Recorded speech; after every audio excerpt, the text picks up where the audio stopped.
I love that hallelujah, and the bells make it even more beautiful. I will miss it once we move on beyond Advent.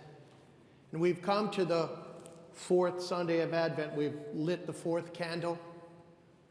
We hear the Annunciation to the Blessed Virgin Mary, which we heard on the feast, the Solemnity of the Immaculate Conception. In our first reading, David has rest from his enemies, and he's built a house for himself. He's a very wealthy man. Very different from that little shepherd boy that they found out in the field when Jesse was looking for someone to anoint. He's a champion. He is a king. And he says, is it right for me to dwell in this beautiful house when the Lord is still under the tent in the Ark of the Covenant, as he has been since the time we fabricated the Ark and put all those articles in there? And what is the Ark of the Covenant? There were some pilgrims on our last pilgrimage that asked that question. It's a good question. Remember when Moses received those commandments? And then in his books, there's this instruction from God how to create this box, this place of repose, probably a little bit smaller than the altar, to put those commandments in there. And that manna that fell from heaven, they fashioned a golden jar, and they put that manna, and they put that in the ark. And then Aaron had this staff that was a stick. And in one story in the Bible, it budded forth to give them an answer to a question. That was put in the ark. The ark was made of acacia wood, plated in gold. It had two angels on either side and an empty spot in the middle called the mercy seat. And for the ancient people of God, that's where God rested his feet. It was the presence of God. They didn't even touch it. They put rings on the side, and they put these gold-plated acacia poles through there, and they carried it. You weren't even allowed to touch it. Remember that guy that touched it to steady it as they were traveling? Dead.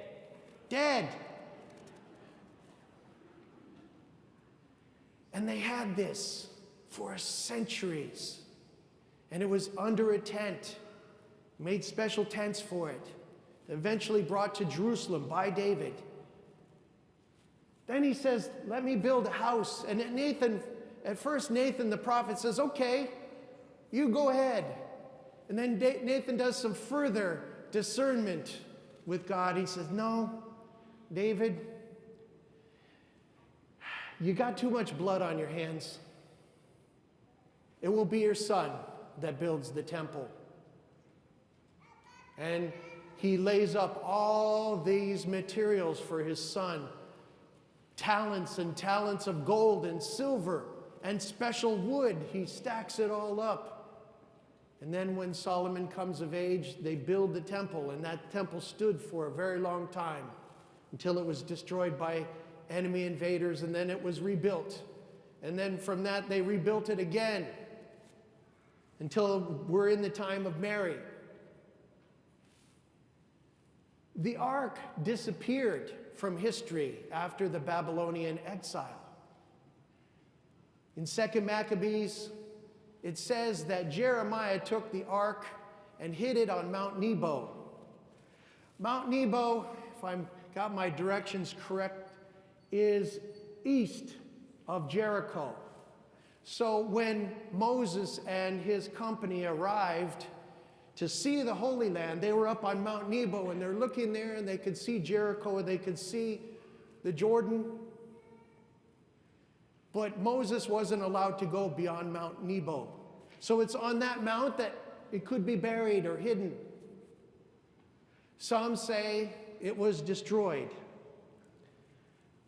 A Hasidic Jewish rabbi that we spoke to recently said he believes it's buried beneath the Temple Mount.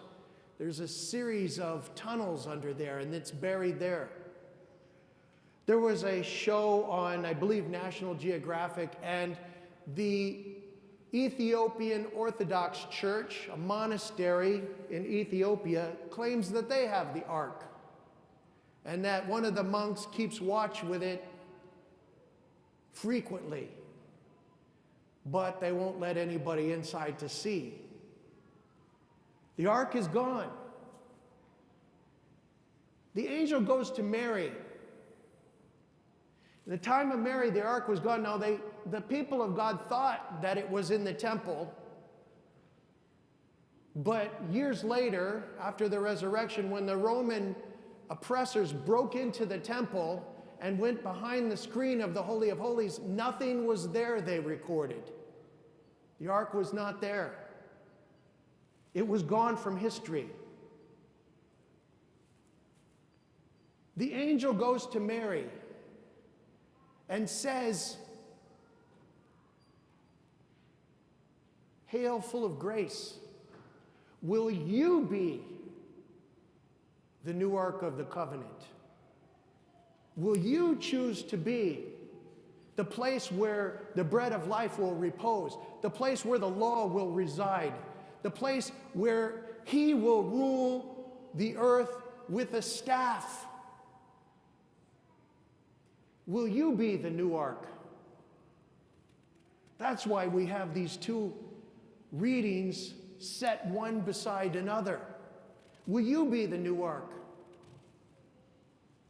And we know Mary, and she says yes.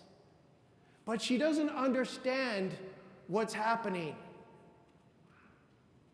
This angel of God, Gabriel, appeared to her family months before. And Zechariah is in the temple. He's a priest of the Most High God. He's serving in the temple. Perhaps he doesn't know that the ark isn't there either. Nonetheless, the angel appears to him and says, "You know how you and your wife have wanted a child? Yes, it will be done for you, according to the natural rhythms of life, according to the marital embrace, but it will be done for you." He doesn't understand either, and he says, "How is this to be? My wife is an old woman. I myself am a geezer. How is this to be?" And he's struck mute.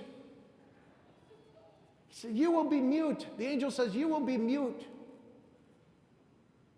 until the day that these things come to pass. You will name your boy John, but you will be mute until this happens." Why is he reduced to silence, but Mary is not? One Dominican theologian that I reviewed said this: because he asks for proof, Zechariah asks for proof, whereas Mary asks for an explanation.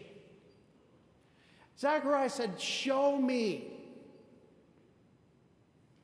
And Mary believed, but said, can you kind of break this down a little bit more? This Dominican theologian believes she's the first theologian. St. Anselm said that theology is faith seeking understanding. I believe, but I want to break this open so I understand better. Instead of prove it. She's the first theologian, he says. So she says, "Can you give me an explanation?" "Yes, Mary. The Spirit of God will overshadow you, and you will conceive not in the natural way. And you will bear a son, and he will be the Son of the Most High God. And he will save his people from his sins. And his kingdom will never end. Unlike the kingdom of David that we hear about in the first reading. It did end after the Babylonian exile. We can clearly see that in Scripture. But it was prophesied that the Davidic kingship should persist. So how? Through Jesus Christ. Tracing his lineage through Joseph all the way back to David.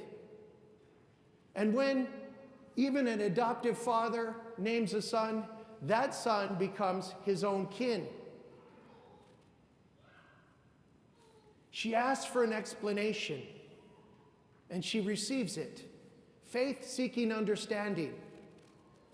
I listen to Bishop Barron a lot. It's interesting in these times of COVID how he's even come under fire. It seems like people are becoming more and more and more polarized over here and over there. And I listen to some of the arguments, and it's like, hey, this is really out there. You're trying to put him in a certain camp that I really don't think you can. Nonetheless, he speaks about the lack of faith in the present day and how young people, the nuns, he calls them, N-O-N-E-S, they have no faith, no religious background, have no tie to anything spiritual, oftentimes. He dialogues. And then there are those that have fallen away. And when he asks them why they either don't believe or why they've fallen away, he says, because no one could answer my questions. No one could answer my questions. That's a mystery to me. Faith-seeking understanding, we want an explanation. Is there a God? Prove to me that there is a God. Is there a purpose for my life? What does all of this mean? What are the ultimate concerns of life? He said that nobody could answer their questions. Now, I have to realize, too, the generation that he's talking to. Who were they asking? What were they asking? Because I know from my own dealing with a lot of the nuns and the fallen aways that they do worship God, a God of sorts. One young man I talked to many years ago, and I don't really believe in God, Father John. And when you step back and you look at his life, it's like you do believe in a God, the God of marijuana, the God of alcohol. You're worshiping at that altar very often. You're spending your money, your time, your energy at that altar. Sometimes it's a God of porn. Where do I put all my energy and my time and effort? You do believe, but it's just not the real God. Nobody can answer my questions. One of the questions they often ask Bishop Barron, prove to me that there's a God. He's a great theologian in mind. One of the proofs of the existence of God that St. Thomas Aquinas put forth was on what we call contingency. We could call it dependency. That every being that we see in the world, that we observe, is contingent or dependent upon other beings. I don't ground and sustain my life.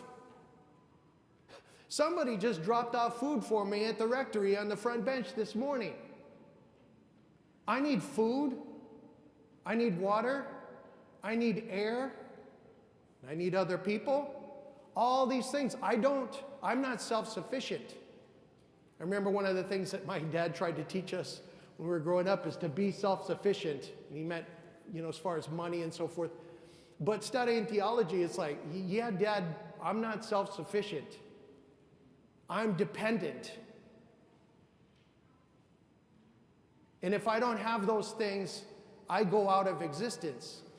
And if you look at all the different kinds of things that we observe in the world, it's like this is dependent. The grass is dependent upon water and nutrients and nitrogen. And you could go on and on. The animals, on and on and on. There must be something that is self-sufficient, that doesn't need to depend on anything. This would be St. Thomas Aquinas' argument for the contingency. And he says that one is God. And then Father Barron likes to use, or Bishop Barron likes to use this one from Cardinal Ratzinger when he wrote the book Introduction to Christianity. It says that the universe is not chaotic. There is order. When you look at a simple atom and the way the electron is flying around the neutron in this nearly perfect orbit, and all these are put together in order. And then we have this ability, using things like mathematics and physics, to assign values and laws to these things in nature. And you're like, this seems to be the case every single time. Wherever there is an action, there is a counter reaction that's equal and opposite. Where does this order come from? How can it be? And then we have this ability to assign values to things and in some capacity know them. And Cardinal Ratzinger says we recognize these things. To recognize means to rethink what has already been thought. See, there are explanations. These are just a couple. Friends, when your kid comes home from college and thinks that he or she is so smart that the Catholic Church knows nothing of science, nothing of explanations, nothing of physics, nothing of reason, oh my goodness, let's pull out the big guns. Pull out the big guns. My first question would be, and maybe it's better to ask questions than give answers.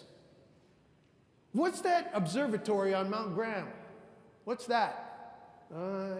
I think it's the Vatican Observatory.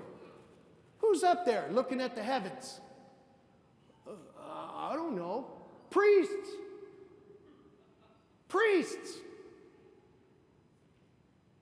Are these not scientific men? Are these not men that know physics? These are scientists and they're priests, and they're up there looking at the heavens every single day of the year. Church doesn't know anything about science. Who developed the scientific method? I don't know. A priest. Church isn't very logical. You know, the universe tells us everything. Who developed the Big Bang Theory? A priest. Friends, these are just a couple of resources, right? The church has a treasure trove of resources for answering and giving explanations for the existence of God and all kinds of questions of life. Volumes and volumes and volumes. Mary asked for an explanation. So do we. There are answers. This is Father Spitzer's book, very high-ended physics and calculus and philosophy. New proofs for the existence of God. Man, this whole first section is on the Big Bang. The red shift, on and on. This guy is stunningly brilliant. Stunningly brilliant. New proofs for the existence of God. You're like, yeah, here, son, break this open and get back to me. This one's a little easier of a read. The Catholic Church and Science talks about who developed these theories and why. Friends, Mary asked for an explanation. Are we asking for explanations? Or do we just kind of hold back and say, well, I don't really know why the church believes this? There is an answer. There is an answer. Sometimes we need help to find those answers. Sometimes I go to my friend Father Chris Fraser downtown with certain questions about how these things, sacramentals, all the sacraments and canon law, I need help breaking these things open. A couple months ago, I went to them and I said, hey, look, what's our relationship with the St. Pius X, the Society of St. Pius X? If somebody leaves here and goes there, what's the moral ramifications? And they broke it open for me. The answers are there. Let's ask the questions. Let's ask the questions and dig in and find them. Find the answers, just like Mary did.